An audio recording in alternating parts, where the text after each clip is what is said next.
So welcome to our civil service পদেশি guys, এই YouTube চ্যানেলে তোমাদের সবাইকে আরেকবার ওয়েলকাম। তো দেখো, আমরা যে 100টা কারেন্ট অ্যাফেয়ার্সের সিরিজ করছিলাম অলরেডি, যেটা দুটো পার্টে করা হয়ে গিয়েছে। তো আজকের 3 নম্বর পার্ট মেনলি আমরা করব। তো আমি বারবার বলছি, এই যে 100টা কারেন্ট অ্যাফেয়ার্স আমি করাচ্ছি, আশা করি এখান থেকে অনেক কোশ্চেন তোমরা আগামী যে কোনো এক্সামে কিন্তু কমন পেতে চলেছো। সুতরাং বলবো, কেয়ারফুলি প্রত্যেকটা কোশ্চেন তোমরা একটু মাইনরলি দেখো আর মেমোরাইজ করে রাখার চেষ্টা করো, কারণ ভুল ভাল কোশ্চেন করে অযথা সময় নষ্ট করার কোনো মানে হয় না। সাজেস্টিভ ওয়েতে, সায়েন্টিফিক ওয়েতে কারেন্ট অ্যাফেয়ার্সকে আমরা দেখব, কারণ এতগুলো পেপার না, শুধু কারেন্ট অ্যাফেয়ার্সের পিছনে অনেক সময় নষ্ট করলে অন্য পেপারগুলোকে পড়া হয়ে উঠবে না, যার জন্য কারেন্ট অ্যাফেয়ার্সটাকে অ্যাটলিস্ট সাজেস্টিভ ওয়েতে পড়তে হবে। তো সুতরাং বলবো, যারা আজকে নতুন ভিডিও দেখছো, তোমরা আমার প্রিভিয়াস দুটো ক্লাস দেখে নিও। সেখানে অলরেডি আমি 37টা কোশ্চেন কভার করে দিয়েছি দুটো পার্টে। তোমরা ডেসক্রিপশন বক্সে পেয়ে যাবে এই ভিডিও লিঙ্কের, অথবা প্লে লিস্টে গিয়ে কারেন্ট অ্যাফেয়ার্স সার্চ করে সেখান থেকেও দেখে নিতে পারো। তো আজকের ক্লাস শুরু করি। তো আজকের ক্লাসের প্রথম কোশ্চেন কি, 38 নম্বর কোশ্চেন হচ্ছে, who is the president of UN general assembly who has just visited India? এই কোশ্চেনটার ইম্পর্টেন্ট কেন এত বেশি? দেখো, ইউএন এর জেনারেল অ্যাসেম্বলির প্রেসিডেন্ট তিনি আবার ইন্ডিয়াতে ভিজিট করে গেলেন। যেহেতু ইন্ডিয়াতে তিনি ভিজিট করে গেলেন, যার জন্যই কোশ্চেনটার ইম্পর্টেন্ট এতটা বেশি। তো অপশনগুলো দেখে নাও। এতে কি আছে? আল রিয়াজ, বিতে আছে সাবা কুরেশি, থার্ড আছে, সিতে আছে ভিক্টর মুন্ড্রো, এবং ডি আছে রাসেল কাথে। তো এই চারটে অপশনের মধ্যে সঠিক অ্যান্সার কোনটা হবে? সেটা হচ্ছে সাবা কুরেশি। সাবা কুরেশি হচ্ছে তাহলে president of UN general assembly, এবং যিনি রিসেন্টলি ইন্ডিয়াতে ভিজিট করে গেলেন। 39 নম্বর কোশ্চেন দেখো, who has won the women single title in Australian open 2023? Australian open 2023-এর বিজেতার নাম কি? মানে ওমেন বিজেতা। আমি বারবার বলেছি না, পিএসসির কিন্তু একটা উইক পয়েন্ট আছে, যে ওমেন এম্পাওয়ারমেন্ট, ওমেন রিলেটেড কোনো কোশ্চেন কিন্তু কোথাও থাকলে সেটাকে পিএসসি ফার্স্টেই সেখান থেকে চুজ করে নেয়। তো দেখো, who has won the women single title, তাহলে অস্ট্রেলিয়ান ওপেন 2023-এ কে জিতল? অপশনগুলো দেখো, ইগা সোয়েটেক, বিতে মার্ক টেলর, সিতে এলিনা বেজ, এবং ডিতে অরণ্য সাভালেঙ্কা। এই চারটে অপশনের মধ্যে সঠিক আনসার কোনটা হবে? না, অরণ্য সাভালেঙ্কা। অরণ্য সাভালেঙ্কা ইনি হচ্ছে অস্ট্রেলিয়ান ওপেন 2023-এর ওমেন সিঙ্গেল উইনার। তো নেক্সট কোশ্চেনগুলো আমরা দেখে নিই। যেমন কি আছে, 40 নম্বরে আছে, দেখো, which of the following country is going to host the BRICS summit 2023? দেখো, যে কোনো একটা সামিট থেকে কিন্তু কোশ্চেন আসবেই আসবে। সে তোমার G20 হোক, G7 হোক, বা ব্রিক্স হোক, একটা সামিট কিন্তু পরীক্ষায় আসবেই। সুতরাং আমি এই এমসিকিউর মাধ্যমে মোটামুটি যতগুলো ইম্পর্টেন্ট সামিট আছে না, তোমাদের কভার করে দেওয়ার চেষ্টা করবো। তো G20 তো অলরেডি আমাদের মুখস্থ হয়ে গেছে, কারণ ইন্ডিয়াতে হচ্ছে 2023-এ। তো ব্রিক্স সামিট 2023 তাহলে কোথায় হবে? শ্রীলঙ্কা একটা অপশন, পাকিস্তান একটা অপশন, ইন্ডিয়া একটা অপশন, এবং সাউথ আফ্রিকা। তাহলে option A Sri Lanka, option B Pakistan, option C India, এবং অপশন ডি সাউথ আফ্রিকা। দেখো, ব্রিক্স সামিট 2023 হতে চলেছে কিন্তু সাউথ আফ্রিকাতে। Mind this. Who become the 17th grand master of India? এই কোশ্চেনটা বিভিন্ন রকমভাবে আসতে পারে। বলতে পারে গ্র্যান্ড মাস্টার হয় কোন খেলার সঙ্গে যুক্ত, বা বলতে পারে চেকমেট, চেকমেট, CHECK, চেকমেট, এইটা কোন খেলার সঙ্গে যুক্ত এই টার্মটা? অ্যাকচুয়ালি চেকমেট বা গ্র্যান্ড মাস্টার এই দুটোই কিন্তু চেস মানে দাবার সঙ্গে যুক্ত। তো who become the 79 grand master of India, মানে যে মেনলি চ্যাম্পিয়ন হয় তাকে গ্র্যান্ড মাস্টার বলা হয়। তাহলে ইন্ডিয়াতে 70th গ্র্যান্ড মাস্টার হলো। অপশনগুলো দেখে নাও। এতে আছে আদিত্য মিত্তল, বিতে আছে প্রণব আনন্দ, সিতে আছে কৌস্তব সরকার, এবং ডিতে আছে প্রণেশ এম। প্রথমেই বলে দিই, কৌস্তব সরকার যে সি অপশনটা আছে, এটা তোমরা আগে থেকে এলিমিনেট করে দিও এই কোশ্চেনটায়, কারণ ইনি এই মুহূর্তে সেন্ট্রাল এক্সাইজের সুপারিনটেন্ডেন্ট। সুতরাং উনি চেস খেলার সময় পাবেন না। তো বাকি যে তিনটে অপশন পড়ে থাকলো, সেই তিনটে অপশনের মধ্যে আমাদের চুজ করতে হবে সঠিক অ্যান্সার কোনটা। সেটা হচ্ছে ডি অপশন, প্রণেশ এম। প্রণেশ এম হচ্ছে আমাদের 79 গ্র্যান্ড মাস্টার অফ ইন্ডিয়া। 42 কোশ্চেনটা দেখো, where president Droupadi Murmu inaugurated the Samvidhan Udyan? খুব ইম্পর্টেন্ট কোশ্চেন।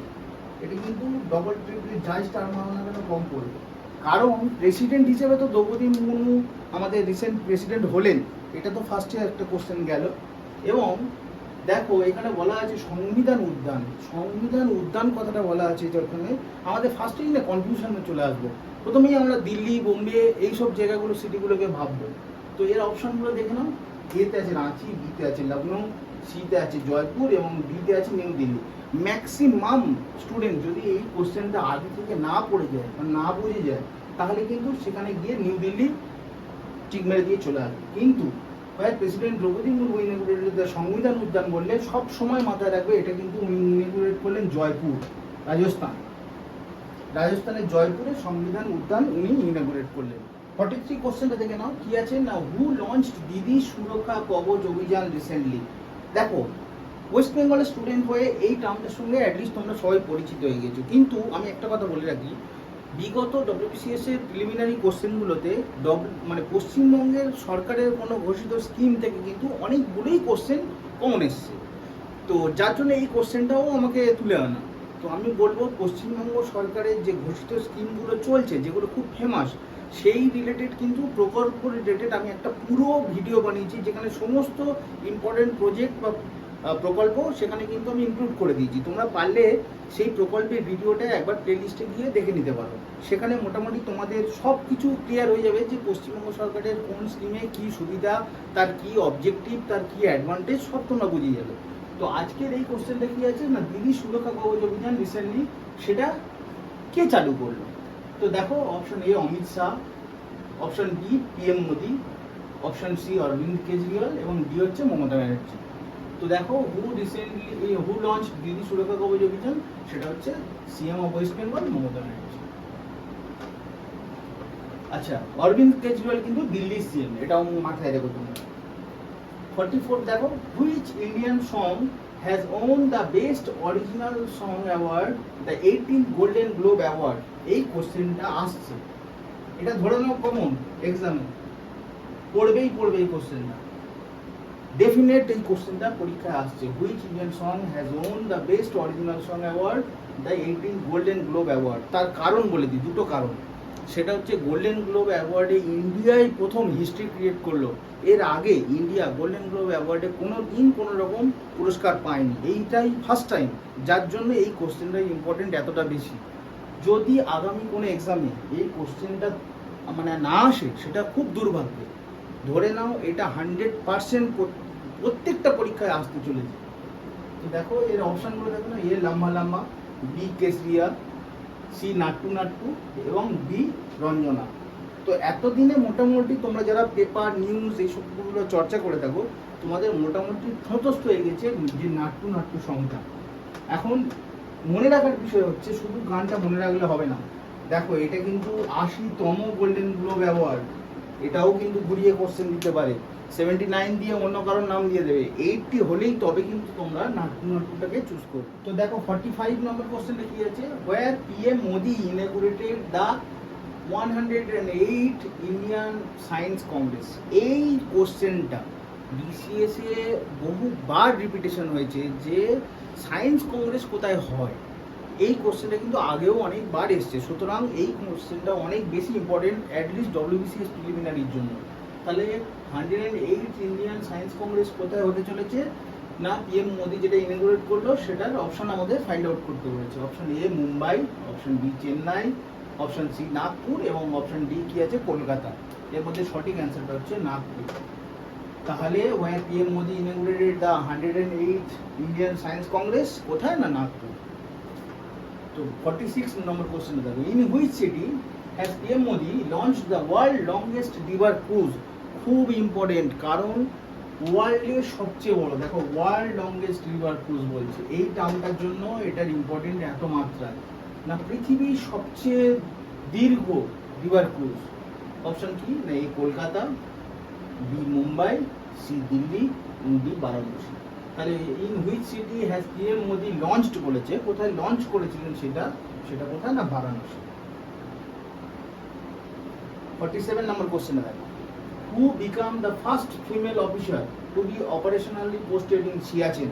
সিয়াচেন সম্পর্কে অলরেডি আমাদের জানা, কতটা সেখানকার পরিবেশ প্রতিকূল মানে সেখানে লাইফস্টাইল মানে শেষ হয়ে যাওয়ার মতো, রীতিমতো সেনারা নিজের প্রাণের ঝুঁকি নিয়ে সেখানে পোস্টিংয়ে থাকে। এবং ইন্ডিয়ান হিস্ট্রিতে মানে ভারতবর্ষের ইতিহাসে এই প্রথম যে সিয়াচেনে কোনো একটা মহিলা অফিসারকে সেখানে পোস্টেড করা হলো। মানে বুঝতে পারছো তার নামটা কতটা ইম্পর্টেন্ট পরীক্ষার জন্য। আমি বারবার বলেছি পিএসসি একটু ফিমেল ওরিয়েন্টেড কোশ্চেন পছন্দ করেই থাকে এমনিতে, তার উপরে দেশের প্রথম মহিলা আধিকারিক মানে অফিসার যাকে এই সিয়াচেনে পোস্টেড করা হলো, তার নাম তো আমাদের মনে রাখতেই হবে। তো অপশানগুলো দেখো, এ শিবা চৌহান, বি রুমকি সরকার। প্রথমে এলিমিনেট করে দাও বি রুমকি সরকারকে, একদমই ওনাকে সিয়াচেনে পাঠানো যাবে না। তো সিতে দেখো অদিতি ঘোষ এবং ডি হচ্ছে অনন্যা শর্মা। তাহলে সঠিক অপশনটা কি না শিবা চৌহান। শিবা চৌহান হচ্ছে প্রথম female officer to be operationally posted in Siachen. তো দেখো আজকের এই কটা আমাদের আজকে থার্ড পার্ট শেষ হলো কারেন্ট অ্যাফেয়ার্সের যে 100 এমসিকিউ করাবো বলেছি। তো আশা করি এই প্রত্যেকটা এমসিকিউ না তোমাদের আগামী দিনে যে কোনো এক্সামে কাজে এসে যাবে। তো যদি ভিডিওটা ভালো লেগে থাকে, নিজেরা তো দেখছোই, একটু বন্ধুদেরকেও হেল্প করো, তাদের মধ্যেও ছড়িয়ে দাও যাতে তারা আমাদের এই চ্যানেলে আসতে পারে, মানে সিভিল সার্ভিস ফর দেশি গাইড এই চ্যানেলে তারা যুক্ত হতে পারে খুব তাড়াতাড়ি, এবং তোমাদের মতো তারা সেমভাবে পড়াশোনা কন্টিনিউ করতে পারে। তো thanks for watching my video, thank you.